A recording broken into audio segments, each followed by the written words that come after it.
Hi, I'm Amanda with the New Orleans Family Justice Center. Myself and my coworker Julie are going to be talking about facing the coronavirus pandemic for folks who have a history of trauma. That could be sexual assault, domestic violence, human trafficking, or childhood sexual abuse. So, what is trauma? We throw around the word trauma a lot. What I like to think of trauma as is something that overwhelms our normal system of coping, right? So when we're going through life day to day, we face challenges, but we have ways to deal with it, right? Whether that's through friends or family or self-care or just kind of pushing through. So those challenges don't impact our work, our relationships too much. A trauma is something that overwhelms that normal system of coping. And the tools that normally work for you really aren't working anymore.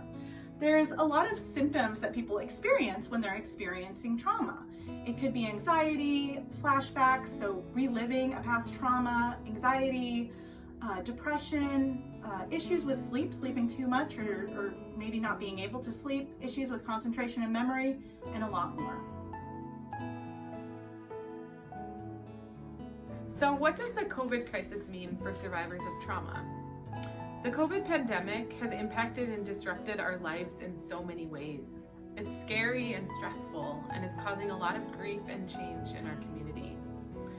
Research shows that two of the biggest environmental triggers for trauma survivors are unpredictability and lack of control.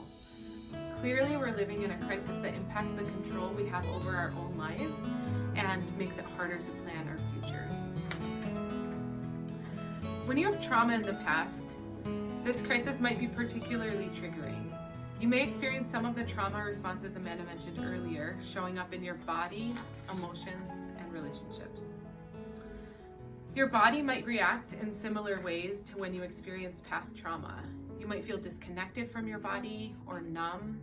You could experience difficulty breathing, difficulty sleeping, nightmares, or panic attacks.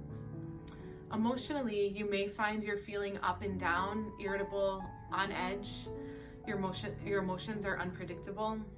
You have repetitive thoughts or negative self-talk, perhaps feelings of guilt or self-blame and sadness. In your relationships, you might find this is causing strain and stress, or you might feel like withdrawing from people altogether. And all of this is super normal. So what can you do? This is different for everyone, and your feelings and desires may change daily, hourly, or even by the second. So here's some simple tips. One is just awareness. How are you feeling? Stop and pay attention. Secondly, compassion for yourself. Be nice to yourself. This is a difficult time. Talk to yourself how you would talk to a friend. Caring for yourself. Think about what it is that relaxes you or makes you feel calm. Is that going for a walk or run? Going into nature? Reading a book, listening to music, dancing? Make some time to do those things that are important to you and make you feel good.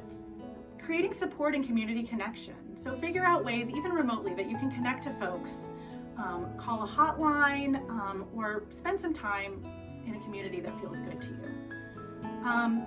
Also, writing things down can be great. When you're really stressed, it can be hard to remember what those things are that help you out. We're going to share an emotional safety plan later on that will help you to do this on your own if you would like to. Lastly, grounding using the 5 senses can be really great. Some things that I like to do actually are with household items that I can find in my own home. You can light a scented candle. You can use a spray that smells good, a scented lotion, maybe a fidget, or a squishy. All of these things help ground you and bring you back to the moment and make you feel calm.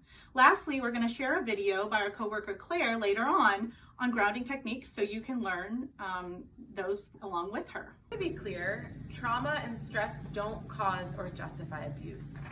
But we do know that abuse and violence can increase during times of stress and crisis. If you're experiencing domestic violence or sexual assault, call us at the Family Justice Center. And check out our website for additional information and healing activities that you can participate in remotely. And know that we're here for you.